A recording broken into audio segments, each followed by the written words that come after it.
Pauwi na ako galing dun sa hotel na pinag-extrahan ko ngayon. Pero yung hotel na pinag-extrahan ko ngayon, nakapag-extra na ako doon nung nakaraan. Bali nagawan ko na siya ng video. Pero kagaya ng mga ginagawa ko, pagkapagtapos ko ng mag-extra doon, meron ako kontrata na pinipirmahan. Ayun, bali eto meron akong kontrata dito, ayan. Ayan, bali ang nangyari doon, etong buwan ng June, bali 3 linggo ako magtatrabaho sa kanila. I mean, 6 days. Bali meron akong 5 days na regular na trabaho, tapos mag-extra ako sa kanila ng 2 days. Ayun, dun sa hotel na yon. May 5 days akong regular na trabaho, tapos sa kada day off ko, papasok ako dun sa hotel na yon na pinag-extra ko na din dati, na nagawa ko na rin ng video. Yun, bali 3 linggo akong walang day off. Ganun ang mangyayari kasi lahat ng day off ko, nakakontrata ako doon sa kanila. Ito. Nakakontrata ako sa kanila. Bali ito, 6 days yung kontrata ko doon sa kanila. Tapos yung mga nakaraan na extra ko sa kanila, may nakuha ko na payslip galing doon kasi ngayon lang ulit ako bumalik doon para mag-extra. April tsaka May. Yan yung mga nakaraang buwan. Ngayong araw na to, nakakuha ko ng 10 euro na tip galing dun sa hotel na pinag-extrahan ko. May room ako na nilinisan dun. Balik kwento ko lang, no?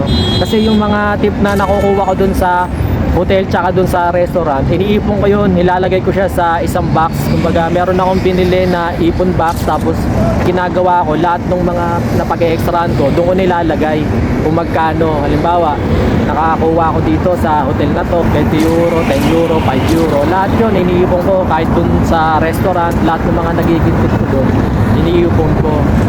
Bali yun, siguro mga 1 taon ko na din sigurong naipon yun. Hindi ko sure kung magkano kasi lahat talaga ng tip na nakukuha ko, doon ko siya nilalagay. Yun, bali mamaya pag uwi ko, bubuksan ko yun, ipapakita ko sa inyo kung magkano yung mga naipo ko doon, kung magkano na lahat yun. Yun, kasi may paggagamitan ako eh. Kali nagpagawa kasi ako ng bahay. Tapos ngayon, medyo na-short ako pag nagipit ako, kaya kailangan kong ako na lang sa inyo mamaya yung kung magkano yung laman ng ipon box na galing dun sa mga tip sa restaurant tsaka din sa hotel. Alright, pag uwi ko, papakita ko na lang sa inyo.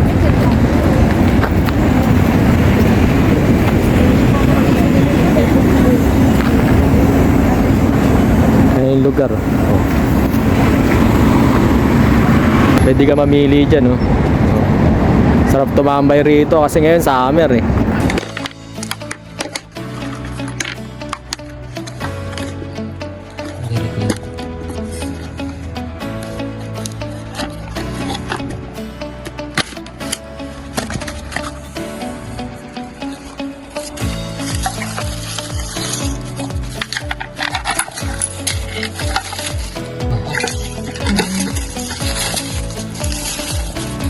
Magkano kaya ang inabot? Oh, mahal to ha. Tingnan mo, lahat yan naipon, lahat ng mga tip ko sa hotel. Ibig sabihin yan, kaya lang matagal na, taon na yan. 1 year na mahigit yan. Lali naipon lahat ng mga tip ko sa hotel. Kasi ito, pagka kaya may ganito, binuo ko na lang. Bago ihulog, binuo ko na lang. Yan, sa akin 20-20, 10. May barya pa nga, oh. May barya pa. Pero lahat yan galing sa tip sa hotel yan. Kaya lang binuksan ko, pero puno na kasi, hindi na kasya. Ayun. Tapos ito, ano ba to? May sulat na September 15. September nga ba? November, August, September 15, 2024. Sana matapos ko lahat to. Yun, sana yan. Ibig sabihin, itong pag nabuo ko siya 500 euro, kaya lang ang ginawa ko, sinubukan ko ulit gayong 1,000 pabalik. Sinubukan ko. Magpapalitan ko na lang siya, mabalik ko din yun pagka nagkapera ako. Kaya lang kasi ngayon, nagipit ako eh. Doon sa bahay na inaano, pinapagpagawa ko. Ayan. Tapos yan, para yan, 2024 yan, lahat ng tip ko yan sa may hotel tsaka sa restaurant. Yan. Pero nilagyan ko siya ng note kung para saan. Eto, may bahay kasi ako sa Gentry eh. Tapos yung bahay ko sa Nepal na pinapagawan ko ngayon. Tapos yung ginawa ko ng negosyo na ano, tables and chairs. Ayan. Tapos ito para kay Binis. Yan sa anak ko yan.